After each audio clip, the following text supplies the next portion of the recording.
everyone, Scott Leane here again from Breakaway Seminar, and this is the next episode in our Dear Scott series where you send me a question and I put it up here on the video and do my very best to answer the question. So our next question, Dear Scott, can you share your insights around the importance of an analytics dashboard?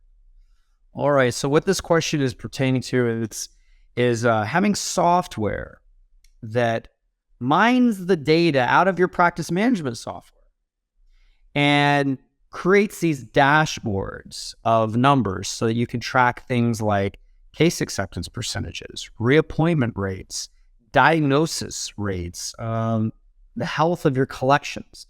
All these numbers that are very important to understand as the CEO of your company, but these numbers many times don't exist in your practice management software. So sometimes you have to have an outside kind of add-on software that you hire, you pay for, that is going to pull these numbers out and create a dashboard. All right. So the question was, share my insights around the importance of such a dashboard. Okay.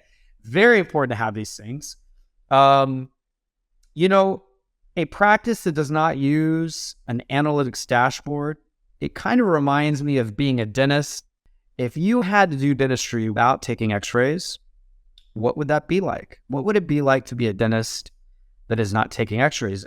All the problems you'd find, you wouldn't find until they're blowouts. And any problems that are small and remain small, you won't even know exist. You end up becoming a very reactive dentist clinically if you never took x-rays. You are just going to react to big problems you see, and you're not really going to be able to prevent problems from getting big when they're small. That's what it's like to run a dental practice without having an analytics dashboard. You're only going to see the business problems when they blow up on you, and you're going to become a reactive dentist. It's going to be very stressful where you're running your company based on putting out fires, based on these sticky notes and these crisis moments. And what you have a hard time doing is slightly adjusting your company whenever something slightly gets out of whack, because you never see it. You never measure it. You don't see that x-ray. You don't see that analytics dashboard. So if I think about what does it take to be a good CEO of a dental practice, one aspect is you have to run the practice based on your financials. You have to run it based on your analytics, and you have to manage the team. Okay. Your financials, your profit and loss statements are going to show you the things you spend money on. Primarily, when you look at financials, you're looking at expenses, trying to make sure you're controlling those in the best way possible. Managing your team has to do with having meetings and communication and impacting them and influencing them and serving them so that they in turn can do their job the proper way and serve the patient the best way possible. That's managing your team. The third pillar of being a CEO is managing the analytics, because the analytics aren't necessarily looking at your team. They're not necessarily looking at your expenses. They're looking at the effectiveness of your day-to-day operations. Are you collecting money? Are you gaining case acceptance? Are you reappointing patients properly? Are those things healthy? The things we do every single day in the operatories and in the front office, many of those things have a number that can be measured, have a dashboard or a scorecard we can create. And the laziest way I know to be a CEO, a highly effective CEO in dental practice, is in part to look at a dashboard, because in a split second in time, I can answer some very big, deep, important questions around things like case acceptance. So imagine a practice where you look at the dashboard at a very specific time, every single day or every single week, and you're not trying to understand everything you see. You're only going to focus on the things that are off. And when you focus on the things that are off, they're typically barely off because they weren't off last week. Now they're off this week. So it's just the beginning of a problem. And that causes you to then focus correctly in your operations. Let's say your reappointments are off. Hygiene patients aren't being reappointed 95% or greater anymore. You've dropped below 95%. Now you know as CEO, okay, for the next week in the morning huddle, I'm going to remind everyone, hey, we need to make sure that every patient gets reappointed in 6 months for a hygiene visit. Last week, we kind of dipped below the threshold, so we need to get back up this week. And every morning huddle in to do that. And because it's something I focus on, they focus on it, we achieve it just like that. It wasn't a fire. It didn't blow up on us. It wasn't hard. It wasn't stressful. And I knew it needed to be looked at because I had the dashboard. I can't imagine running a practice at a high level without having a score, a dashboard. It'd be too stressful. It'd be too much work. I'd never get to everything I need to get to. It always seemed like something would be wrong. It'd be very stressful. I couldn't do it as well as if I had a dashboard. All right, so I hope that helps answer that question. Next question. Dear Scott, can you talk about having a great team and what it takes to find one? Well, first of all, I don't know how to find a great team. I don't know when like greatteam.com, that's where you go to get all your great team members. I haven't found that to exist. And when I interview people, there's definitely ways to minimize the risk of hiring the wrong person. There's some surveying and analytics you can run, things that they do, the tests they take to tell you how their personality profile lines up and if that's the right personality profile for a treatment coordinator. There's definitely things you could do to reduce your risk. But at the end of the day, people are on their best behavior when you interview them. They're on their best behavior right after you hire them. And they're not necessarily going to become a great team member, though. And what I found is that it's not predictable to hire a great team member. What's predictable is creating an environment in my practice where people become the better version of themselves. They might be great in my environment where they would not be great, maybe in yours. So I don't know how to find great team members, but what I know is how to create an environment where people can become great. And when I have that environment, then I just need to find good people with good attitudes, positive, people that have emotional intelligence. They don't have to have a ton of experience.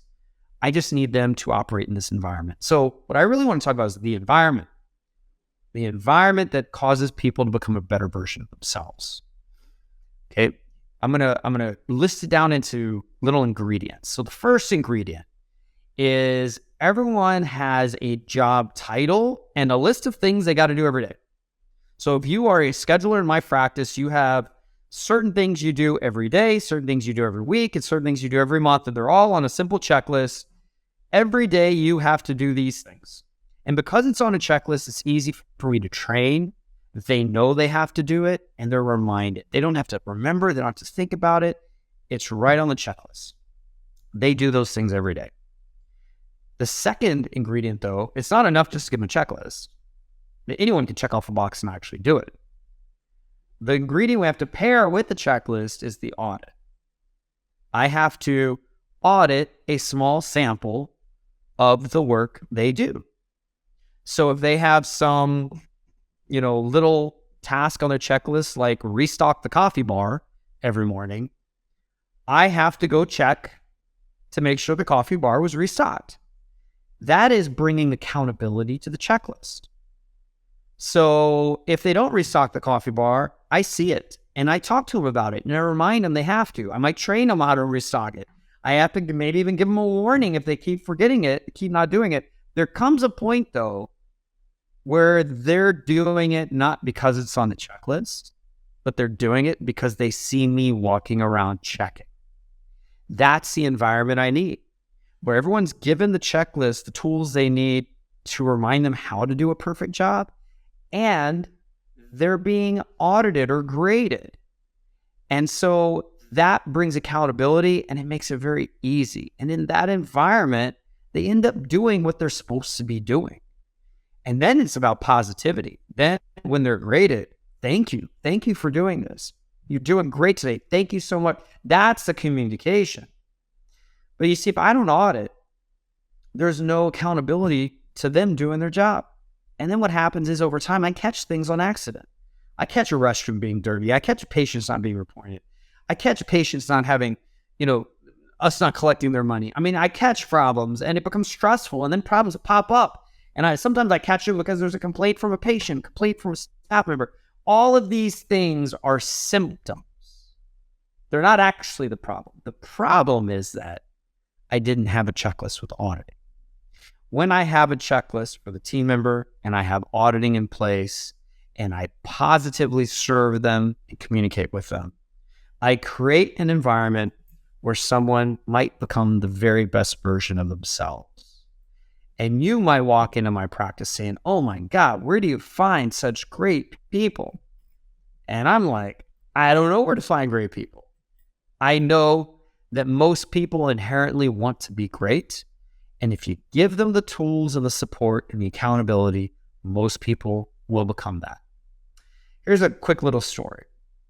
My son was on the middle school soccer team, and every single player on that soccer team basically struggled playing soccer. The team was not strong. They lost every game of the season, like 10-0, 11-0, 12-0. I mean, they got killed. It was very depressing as a parent, sitting there watching those games and dealing with my child at the end of the game being blown out. They only scored one goal the entire season, and it was an own goal. It was on themselves. All right. So then the next season was basically the same team. 2 players graduated on to high school and left the team, and 2 new players got into middle school and joined the team, and none of them were good. No one was like a really good player. No one would like make some club team at the highest level. These are just regular kids trying to play soccer, and they got blown out every game the previous season. So how did they do this season? Basically the same team. How did they do? They won every single game by a blowout. They made the playoffs. They went on. They kept going further and further, and they ended up winning the entire city championship of San Antonio, and they are the smallest school, the smallest middle school team in the contest.